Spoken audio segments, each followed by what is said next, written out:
বিসমিল্লাহ। এই যে রোস্ট বানাবো। কালকে কী বার জানি আম্মা? মঙ্গল। কালকে মঙ্গলবার 16 তারিখ 16/12/2025 আমাদের মহান বিজয় দিবস। এই যে আমাদের দেশ স্বাধীন হয়েছে, আমরাও স্বাধীন হয়েছি। এই যে আমি একটু রোস্ট বানাবো, এরকম রাতে সব মেরিনেট করে রাখছি। কালকে আল্লাহ যদি বাঁচায় এই রোস্ট রান্না করব, সাথে থাকবে হলো গিয়া এই যে আমার মেয়ে ফ্রাইড রাইস বানাইছে, সে খাবে রাতের জন্য। আগামীকাল 16ই ডিসেম্বর আমাদের মহান বিজয় দিবস। যে দেশ যদি স্বাধীন না হতো আমরা একটা স্বাধীন জাতি পেতাম না। অনেক রক্তের বিনিময়ে আমাদের এই বাংলাদেশ। 30 লাখ মা বোন, 2 লাখ মা বোনের সংগ্রামের পরে তারপরে এই বাংলাদেশ। ঠিক করে বলতে পারতাছি না, ঠান্ডা লাগছে তো তাই।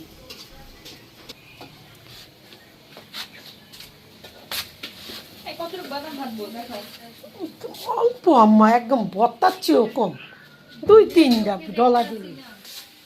হ্যাঁ,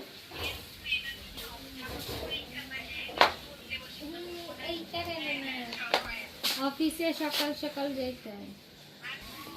এই যে রাঁধুনি মশলা। এই দেখেন আমার মেয়ে কত সুন্দর করে, এই যে এটা কি বলে জানি আম্মু, ভেজিটেবল।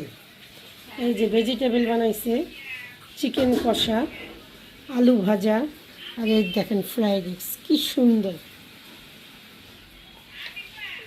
এই যে একটি বাংলাদেশ, তুমি জাগ্রত জনতায়, সারা বিশ্বের বিষয়, তুমি আমার অহংকার। তাই না? গানটা কি সুন্দর। আগে আমরা ছোটোবেলায় সকাল ভোরবেলা উঠতাম, সেই দিনগুলো এখন আর নাই, বয়স হয়ে গেছে। রাঁধুনি রোস্টের মশলা, এই রাঁধুনি মশলার কারণে আমি আজকে পাকা রাঁধুনি হয়ে গেছি। তাদেরকে একটা ধন্যবাদ দেই, অনেক ধন্যবাদ। ভালো থাকবেন। সবাইকে বিজয় দিবসের শুভেচ্ছা আর ভালোবাসা রইল। আল্লাহ আপনাদের সবাইকে ভালো রাখুক, সুস্থ রাখুক। আমি এখন 12টা 10 বাজে। সবাইকে মহান বিজয় দিবসের শুভেচ্ছা রইল। দেশ স্বাধীন যদি না হতো আমরা একটা বাংলাদেশ পেতাম না। আমাদের যত মুক্তিযোদ্ধা ভাই ও বোনেরা, সবাইকে মুক্তিযুদ্ধের শুভেচ্ছার ভালোবাসা রইল।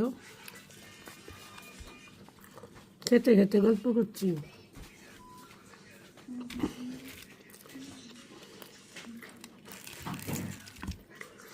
গরম। আমাদের দেশ যদি স্বাধীন না হতো আজকে এইভাবে স্বাধীনভাবে ভাতও খেতে পারতাম না।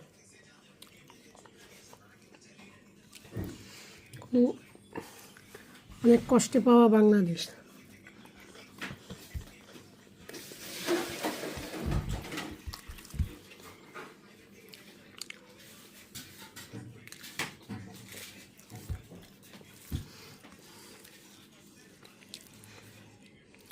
দেখছেন?